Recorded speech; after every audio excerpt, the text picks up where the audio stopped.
اللہ کا نام لے کر جو بہت بڑا مہربان اور نہایت رحم والا ہے۔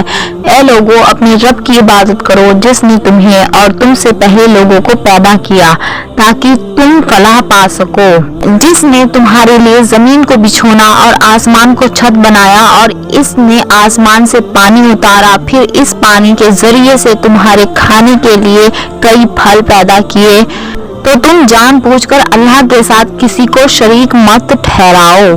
اور اگر تمہیں اس کتاب کے بارے میں کوئی شک ہو جو ہم نے اپنے خاص بندے پر نازل کی ہے، تو تم اس جیسی ایک صورت بنا لاؤ اور اللہ کے علاوہ اپنے سب مددگاروں کو بلا لاؤ اگر تم سچے ہو۔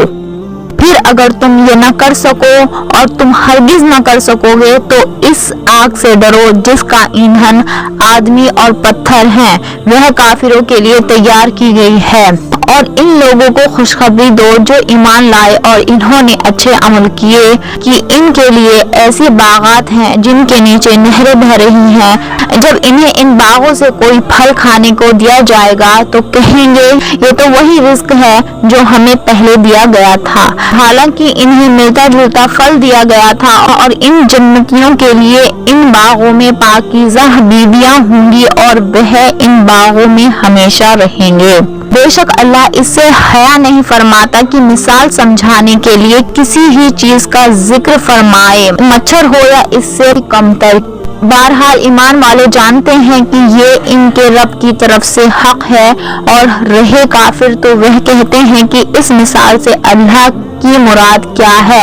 اللہ بہت سے لوگوں کو اس کے ذریعے سے گمراہ کرتا ہے اور بہت سے لوگوں کو ہدایت عطا فرماتا ہے، اور وہ اس کے ذریعے سے صرف نافرمانوں کو ہی گمراہ کرتا ہے۔ وہ لوگ جو اللہ کے وعدے کو پختہ ہونے کے بعد توڑ ڈالتے ہیں اور اس کو کاٹتے ہیں جس کو جوڑنے کا اللہ تعالیٰ نے حکم دیا، اور زمین میں فساد پھیلاتے ہیں، تو یہی لوگ ہیں نقصان اٹھانے والے۔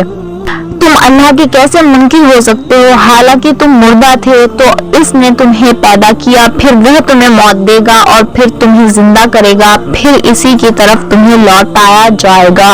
وہی ہے جس نے جو کچھ زمین میں ہے سب تمہارے لیے بنایا، پھر اس نے آسمان کے بنانے کا قصد فرمایا تو ٹھیک 7 آسمان بنائے، اور وہ ہر شے کا خوب علم رکھتا ہے۔ اور یاد کرو جب تمہارے رب نے فرشتوں سے فرمایا میں زمین میں اپنا نائب بنانے والا ہوں، تو انہوں نے عرض کیا کیا تو زمین میں ایسے نائب بنائے گا جو اس میں فساد پھیلائے گا اور خون بہائے گا؟ حالانکہ ہم تیری حمد کرتے ہیں اور تیری تسبیح کرتے ہیں اور تیری پاکی بیان کرتے ہیں۔ فرمایا اللہ نے بے شک میں وہ جانتا ہوں جو تم نہیں جانتے۔